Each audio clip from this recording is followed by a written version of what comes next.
Sil, Pablo, tudo bem? Sexta passada, a gente teve um encontro aberto com dois diretores de escola particulares e um gestor do terceiro setor na área de educação.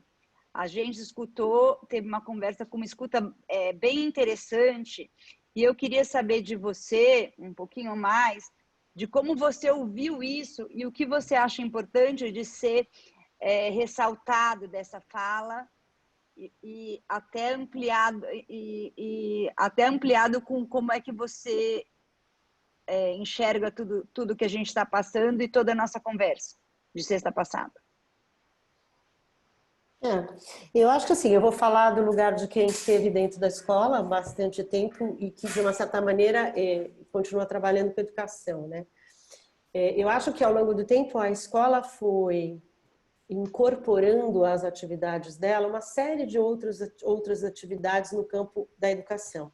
Acho que é importante a gente ressaltar que a escola é um dos possíveis agentes educadores, mas não um único. E, numa certa medida, historicamente, isso foi virando quase um sinônimo, né? Falar em educação é falar em escola, como se a escola tivesse que abarcar muitos elementos, vários daqueles que não faziam parte ali do seu ponto de partida, né? Acho que com a pandemia, essas outras coisas são arrancadas da escola e a escola tem que se debruçar, né? Tem que olhar para aquilo que é essencial, quer dizer, o que é essencial, que é imprescindível e que só esse agente educador chamado escola é responsável por fazer. Qual é a sua tarefa principal? Então, acho que a escola, numa certa medida, teve que olhar para si mesma, né? Entrar em contato com o seu projeto, ver daquilo o que era possível fazer nesse momento e o que era essencial. Se a gente pensa na escola, né, como esse espaço que está entre a família e o mundo, mas não é nenhum dos dois, né? A Hannah Arendt fala isso e ela fala, ela não é nem o mundo e nem a família, mas ela está entre esses dois. A escola ela é responsável por inserir o sujeito, a gente podia falar no mundo da cultura. E pensando no mundo da cultura, você tem os saberes, que são, né, os conhecimentos e que estão ali nas disciplinas e que estão no currículo, que são os conhecimentos válidos nesse momento, nesse tempo histórico, e é também responsável por inserir o sujeito num contexto do coletivo, do social, né? Então, o tempo da escola, acho que um dos problemas que a gente está tendo hoje é que o tempo da escola, ele não é o tempo só da aula, ele é o tempo da aula, do corredor, do recreio, da conversa, da quadra, né? Enfim, ela é um tempo de muitas coisas, de muitas negociações.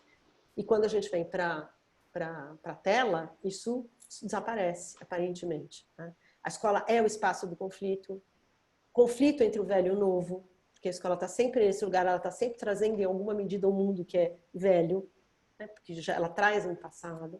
Então ela está muito nesse lugar do conflito.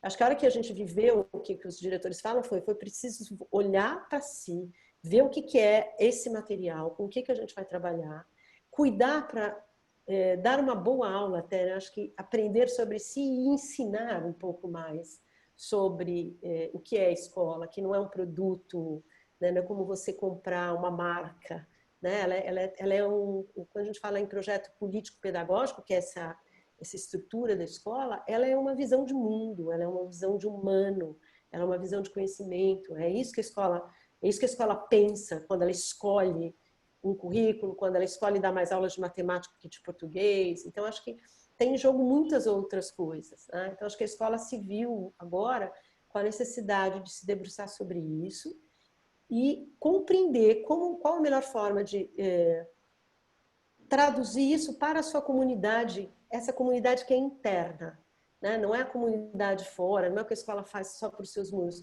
Por incrível que pareça, a hora que os muros da escola desapareceram, né, que essa escola, ela teve que se debruçar mais sobre o que está dentro dela, olhar muito mais para o que estava dentro.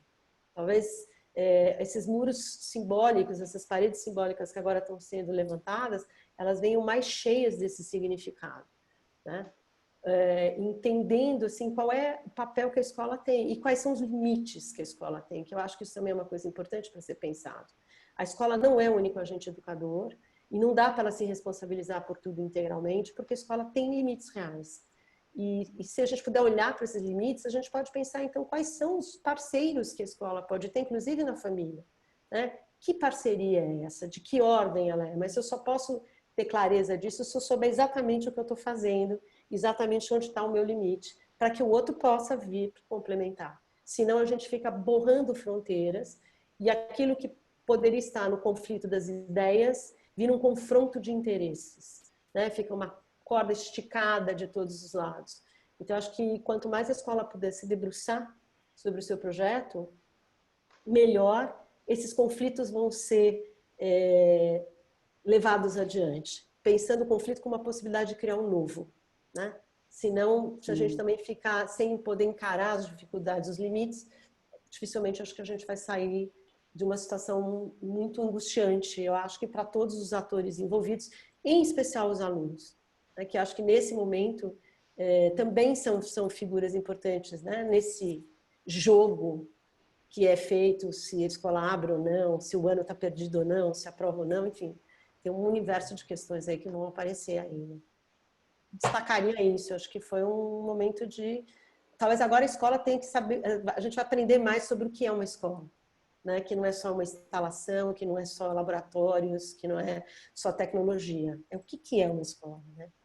Pensando lá nos idos na origem da palavra escola, né? Esse escolher do grego, que é esse tempo, até o tempo de um certo ócio, né? Que cria, e não um fazer linha de produção. Então, acho que essas coisas talvez ponham a escola aí na possibilidade de inventar uma coisa mais interessante, né?